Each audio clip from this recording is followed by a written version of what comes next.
राजेश और शिल्पा उस घर से बाहर निकल गए। बाहर निकलकर राजेश कुछ परेशान सा हो गया और अपना फ़ोन निकालकर किसी को फ़ोन लगाने लगा। शिल्पा ने पूछा, क्या हुआ राजेश, क्या सोच रहे हो, तुम किसे फ़ोन लगा रहे हो? राजेश ने कहा, 2 मिनट रुको।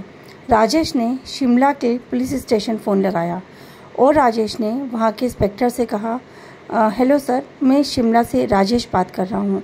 मुझे आपसे किसी सिलसिले में कोई बात करना था, क्या मैं आपसे बात कर सकता हूँ?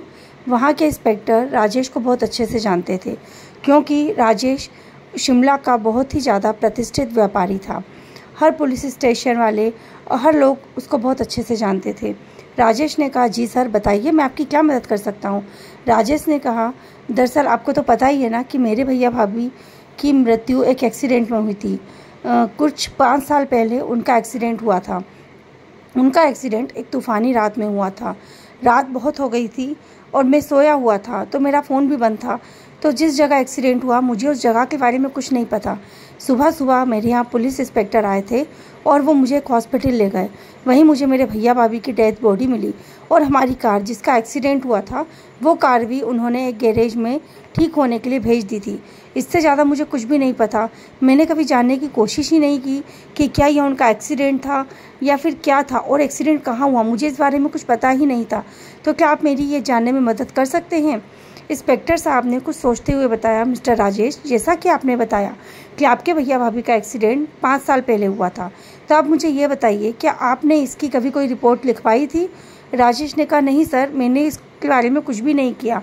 असल में हुआ यूँ था कि मेरे भैया भाभी का एक्सीडेंट हुआ और एक्सीडेंट वाली जगह से ही मुझे इंस्पेक्टर साहब ने कॉल करने की बहुत कोशिश की, पर जब कॉल नहीं लगा तो शायद उन्हें डॉक्यूमेंट्स वगैरह कुछ वहाँ मिले थे गाड़ी में उन पर, और भैया के फ़ोन से हमारे यहाँ का एड्रेस और मेरा फ़ोन नंबर मिला। उन्होंने मुझे कांटेक्ट करने की बहुत कोशिश की पर मेरा फ़ोन बंद हो गया था, इस वजह से मैं फ़ोन रिसीव ही नहीं कर पाया। तो फिर वो लोग खुद मेरे घर आए थे और मुझे उस हॉस्पिटल में ले गए जहाँ भैया भाभी थे। तो फिर उसके बाद मुझे पता ही नहीं कि वो लोग कहाँ एक्सीडेंट हुआ था इनका या कुछ, तो फिर मैंने इसके बारे में कभी उनकी रिपोर्ट ही नहीं लिखवाई। पर आज अचानक पता नहीं क्यों मुझे ये एहसास हुआ कि मुझे इस बारे में पता होना चाहिए, इसीलिए मैं आपसे इन्फॉर्मेशन मांग रहा हूँ। पुलिस इंस्पेक्टर ने कहा, सॉरी मिस्टर राजेश, मैं आपकी मदद तो करना चाहता हूँ, पर आप बताइए, जब कोई रिकॉर्ड ही नहीं था तो फिर मैं ये कैसे पता कर सकता हूँ कि आपके भैया भाभी का एक्सीडेंट किस जगह हुआ था और कैसे एक्सीडेंट हुआ था? राजेश ने कहा, देखिए, मैं आपकी बात समझ सकता हूँ, पर आप इतना तो बता सकते हैं ना कि 5 साल पहले उस समय कौन से लोग थे, उस समय आपके पुलिस स्टेशन में कौन सा स्टाफ था? तो हो सकता है उनसे हमें कुछ पता लग सके। वो इंस्पेक्टर साहब जो हमारे घर आए थे, जिन्होंने भैया भाभी को हॉस्पिटल में लेके गए थे, उनसे शायद हमें कुछ पता चल सके। आप प्लीज़ ये तो हमें बता सकते हैं? इंस्पेक्टर साहब ने कहा, डोंट वरी मिस्टर राजेश, मैं आज ही पता करता हूँ कि 5 साल पहले यहाँ पर कौन से स्टाफ की पोस्टिंग थी, तो हो सकता है इससे हमें कुछ पता चल सके और मुझे जैसे ही कुछ पता चलता है मैं आपको ज़रूर बताता हूँ। राजेश ने कहा, thank you so much inspector. ये कहकर राजेश ने फ़ोन रख दिया। शिल्पा ने कहा, राजेश, तुम्हारे मन में क्या चल रहा है, बताओगे मुझे? राजेश ने कहा, तुमने सुना ना इन्होंने क्या कहा?